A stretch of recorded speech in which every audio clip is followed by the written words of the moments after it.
नमस्कार साथियों। कक्षा 10 पाठ 5 राजस्थान की चित्रकला की चर्चा हम कर रहे थे। इसमें आज ये लास्ट क्लास आपकी रहने वाली है। कक्षा 10 का पाठ जो है, पांचवा पाठ, इसका पांचवें पाठ का लास्ट वीडियो ही रहने वाला है। अब इसमें है क्या क्या, देखो। इसमें जो बात हम कर रहे हैं वो रहती है अपनी जयपुर शैली की। जयपुर शैली की बात करें, महाराजा स्वाई सिंह प्रथम का काल उन्नति की दृष्टि से कई अर्थों में महत्वपूर्ण रहा है। महाराजा स्वै जय सिंह का काल, तो भाई साहब महाराजा स्वै जय सिंह का काल था कब से कब? ये आता है 1700 से 1743।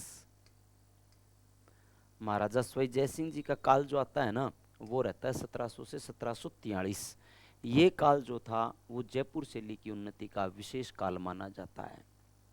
आगे देखो, उन्होंने अपने राज चिन्ह में, कोशों में, रोजमर्रा की वस्तुएं, कला का खजाना, साज सम्मान आदि को सुव्यवस्थित ढंग से संचालित करने हेतु 36 कारखानों की स्थापना की थी।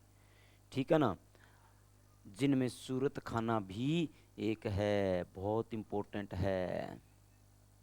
सूरत खाना भी एक है। यहाँ चित्रकार चित्रों का निर्माण करते थे सूरत खाना में। आगे देखो, महाराजा स्वै राम सिंह के काल ने, ये महाराजा स्वै राम सिंह की बात आ जाती है अब। और महाराजा स्वै राम सिंह जी ने क्या कहा था? कला के विकास के लिए Maharaja school of art and craft, ये एक विशेष विद्यालय था कला के विकास के लिए, चित्रकला के विकास के लिए या अन्य प्रकार की कोई भी कला हो उसके विकास के लिए Maharaja school of art and craft की स्थापना करी थी। ठीक है ना, Maharaja school of art and craft की स्थापना 1857 में करी। स्थापना की जो वर्तमान में राजस्थान स्कूल ऑफ आर्ट्स के नाम से जाना जाता है। राजस्थान स्कूल ऑफ आर्ट्स के नाम से वर्तमान में ये जाना जाता है भाई। आगे देखो, अलवर शैली। अलवर शैली की विशेष बात बहुत इंपॉर्टेंट भी है। अलवर शैली में से प्रश्न भी कई बार सीधे सीधे ही आते हैं भाई। अलवर शैली 1775 जयपुर से अलग होकर, अलवर अलवर अलग होकर राजा प्रताप सिंह के समय अस्तित्व में आई।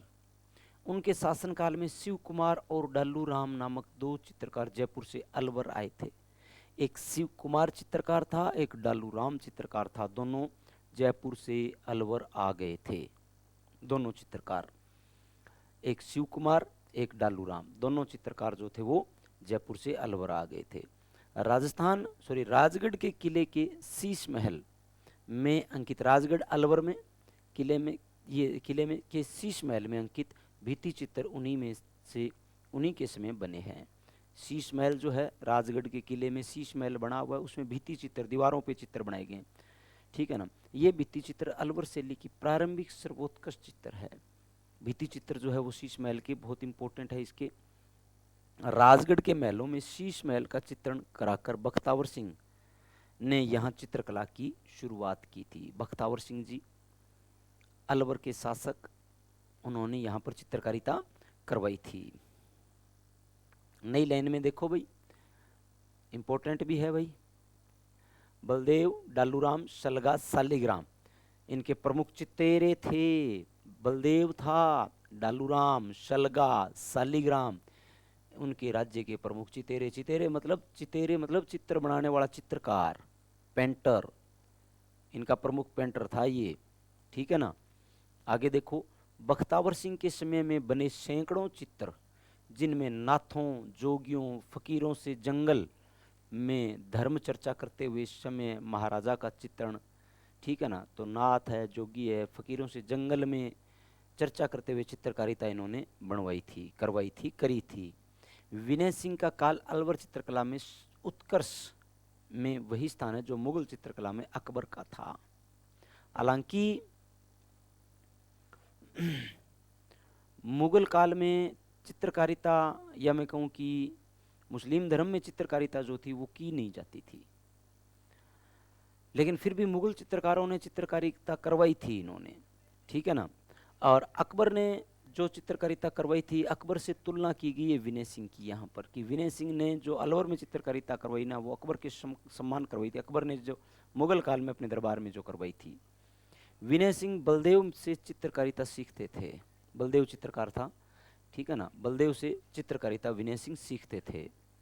गुलिस्तां को सुलेखन एवं चित्रांकन उनके शासनकाल की एक अनोखी घटना माना जाता है।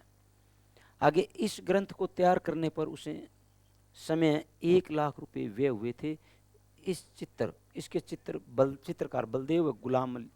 इस गुलिस्तां में जो चित्र बनाए गए ना वो बलदेव और गुलाम अली ने बनाए थे।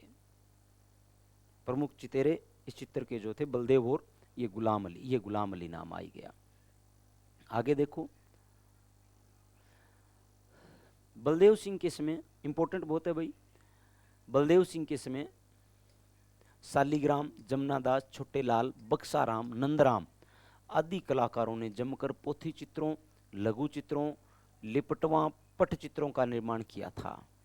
आगे देखना, शिवदान सिंह के शासनकाल में काम कला के आधार पर निर्मित सैकड़ों चित्र चित्रकला की दृष्टि से उत्कृष्ट है।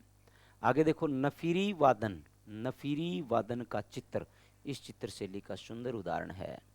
नफीरी वादन इस चित्र शैली, आपको पूछ सकते हैं कि नफीरी वादन अलवर चित्रकला का बहुत इंपॉर्टेंट है। नफीरी वादन पूछ सकते हैं आपको। नफीरी वादन देखो 10वीं की किताब में जो बातें लिखी हुई है ना, मैं आपको एक वीडियो बना करके ये बातें बता भी चुका हूँ कि पीछे की जो क्लासेज हमने यूट्यूब पे 10वीं की क्लास में से ली है ना, उनमें से कैसे सीधे सीधे प्रश्न पड़े हैं भाई। बीएसटीसी का पेपर तो पूरा का पूरा ही 6ठी से 10वीं की किताबों में से आया है, तो आप इधर उधर की ध्यान जो है वो छोड़ दो। अब ये इंपॉर्टेंट बहुत है नफीरी वादन। आगे देखना, महाराजा मंगल सिंह के शासनकाल में मूलचंद तथा उदयराम ने विशेषतः हाथी दांत के फलकों पर सूक्ष्म चित्रण किया था। हाथी दांत के दांत जो है उस पर सूक्ष्म चित्रण किया था। किसने किया था? मूलचंद और उदयराम ने किया था। ये चीज भी आपके लिए बहुत ही ज्यादा इंपॉर्टेंट है, मायने रखती है। आगे देखो, महाराजा जयसिंह के शासनकाल में राम गोपाल, राम प्रसाद, जगमोहन, राम सहाय और निपालिया जैसे चित्रकारों ने अलवर शैली को अंतिम समय तक जीवित रखा था। ये राम गोपाल, राम प्रसाद, राम सहाय, जगमोहन, ये वो चित्रकार थे जिन्होंने अलवर शैली को जीवित रखने के लिए विशेष प्रयास किया था। इसके उत्थान के लिए विशेष प्रयास किया था। अलवर शैली को जागृत रखा था इन्होंने, ठीक है ना। आगे देखो, वेश्याओं के चित्र केवल अलवर शैली में ही बनाए गए हैं। ये बहुत इंपॉर्टेंट है, आता भी है। गणिकाओं के चित्र कौन सी चित्र शैली में मिलते हैं? तो गणिकाओं पर चित्रकारिता जो है वो अलवर शैली में की गई है, ठीक है ना। और लास्ट बात आती है, सुंदर बेल बूटों वाली वसलियों का निर्माण अलवर शैली की निजी विशेषता है। सुंदर बेल बूटे बनाना, ठीक है ना, चारों तरफ बनाना, कपड़े के कोई कागज पे, कोई दीवार पे, कोई कपड़े पे, ठीक है ना। तो ये इनकी विशेष चित्रकारिता रही है भाई। आगे नई लाइन में देखना,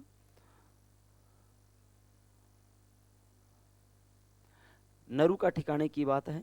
नरुका जयपुर की ही एक शाखा थी। और नरुका ठिकाने की बात करें, नरुका ठिकाने के वंश ने इस शैली के विकास का मार्ग प्रशस्त किया था।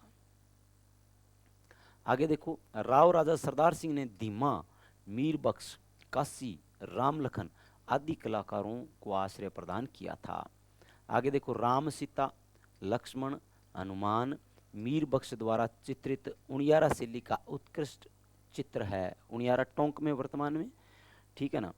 आगे देखना, उनियारा शैली पर बूंदी और जयपुर की समन्वित प्रभाव दिखाई देता है। उनियारा में क्योंकि टोंक और जयपुर के, ये बूंदी और जयपुर के बीच का जो क्षेत्र आ गया ना, तो वहाँ पर बूंदी, उधर आड़ोती शैली चल रही थी, आड़ोती की उपशैली बूंदी थी, और इधर जयपुर शैली थी। दोनों का प्रभाव मिलता है उस पर। आगे बात आ गई शेखावाटी के भित्ति चित्र। भाई जब भी भित्ति चित्र नाम आ जाए ना तो शेखावाटी सबसे पहले आ जाना चाहिए। सर्वाधिक और सबसे शानदार भित्ति चित्रण हुआ था शेखावाटी में। शेखावाटी की हवेलियों पर बहुत शानदार, दीवारों पर चित्रकारिता की गई थी यहाँ पर बहुत शानदार तरीके से। तो देखो, जयपुर शैली के भित्ति चित्रांकन का सर्वाधिक प्रभाव शेखावाटी पर पड़ा।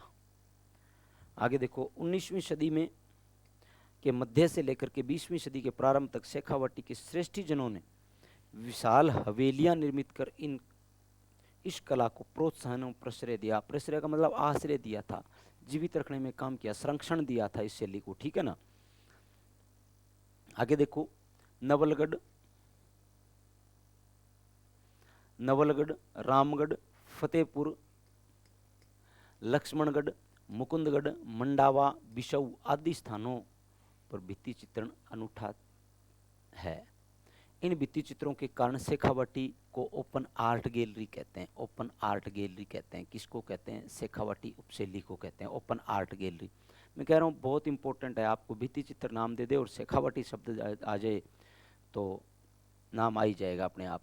ओपन आर्ट गैलरी कहते हैं शेखावाटी को। ओपन आर्ट गैलरी शेखावाटी की भित्ति चित्रकारिता के कारण कहलाती। हवेलियों की बाह्य दीवारों पर एवं अंदर कथात्मक बड़े बड़े फलकों का निर्माण शेखावाटी शैली की विशेष देन है।